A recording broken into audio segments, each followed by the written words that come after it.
भारी बारिश से विदर्भ और मराठवाड़ा के कुछ जिलों में हजारों हेक्टेयर भूमि पर फसल बर्बाद हो गई हैं। इसी बीच आज कृषि मंत्री धनंजय मुंडे ने किसानों के खेतों में जाकर फसलों का निरीक्षण किया। इस निरीक्षण के बाद धनंजय मुंडे ने मीडिया को अपनी प्रतिक्रिया दी। उन्होंने कहा कि कैबिनेट बैठक में किसानों को एसडीआरएफ और एनडीआरएफ के मापदंड के अनुसार पर्याप्त सहायता उपलब्ध कराने के संदर्भ में निर्णय लिया जाएगा। अभूतपूर्व नुकसान या ठिकाणी परभणी जिल्ह्यामध्ये, बीड जिल्ह्यामध्ये, नांदेड आणि हिंगोली जिल्ह्यात आणि पूर्व विदर्भातल्या 3 जिल्ह्यामध्ये या अतिवृष्टीमुळे सततच्या 3 दिवसाच्या झालेला आहे। आज तिसरा दिवस आहे। 2 दिवस झालं पाऊस उघडून, काल आणि आज, पण आजही शेतामध्ये गुडघ्याच्या वर पाणी आहे। सगळी पिकं पाण्याखाली आहेत। काहीही कुठल्याही पिकातून शेतकऱ्याच्या हाताला लागेल अशी परिस्थिती नाही।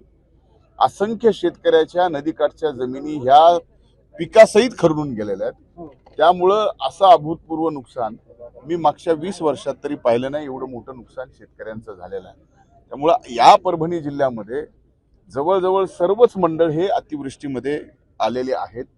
त्यामुळं अतिवृष्टीमध्ये आल्यानंतर ज्या 7,57,000 शेतकऱ्यांनी 1 रुपया पीक विम्याचा फायदा या ठिकाणी लाभ भरलेला आहे, त्या सर्वांना ह्या सर्व मंडळ अतिवृष्टीमध्ये 65 mm पुढे पाऊस झाला असल्यामुळं प्राथमिक 25% मदत ही क्रॉप इन्शुरन्स कंपनीकडनं तात्काळ मिळण्याच्या संदर्भात सुद्धा प्रशासनानं या कंपन्यांना आदेश केलेले आहेत।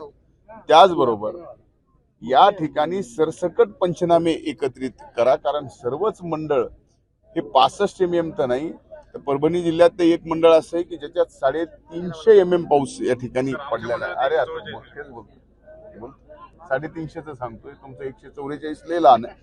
150 mm चे 9 मंडळ आहेत या जिल्ह्यामध्ये। असे सर्व मंडळ आहेत ज्याच्यामुळे अभूतपूर्व शेतकऱ्याचं नुकसान झालंय। आता इथे एक आमचे वडीलधारी शेतकरी ज्यांचं 2 एकर रान आहे, अख्खं सगळं खरडून गेलंय। एक शेतकरी 9 एकर पीक पूर्ण खरडून गेले, कोट्या सहित गेले, काही जणांचे बैल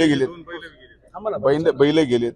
या ठिकाणी पशुधनाची सुद्धा या अतिवृष्टीत फार मोठी हानी झाली आहे।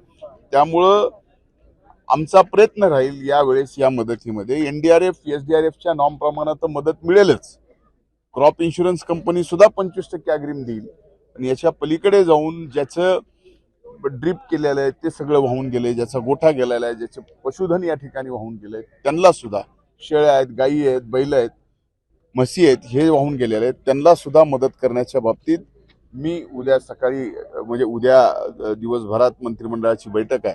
माननीय मुख्यमंत्री, माननीय उपमुख्यमंत्री आणि मंत्रिमंडळातील सर्व सहकाऱ्यांना या ठिकाणी ही वस्तुस्थिती, ही जी काही शेतकऱ्यावर अभूतपूर्व संकट निर्माण झालेलं आहे त्याच्यात अधिकची मदत करण्याच्या संबंधात उद्या मी सरकारला या ठिकाणी विनंती करून शेतकऱ्यांच्या पदरात जास्तीत जास्त मदत पाडण्याचा प्रयत्न करणार आहे।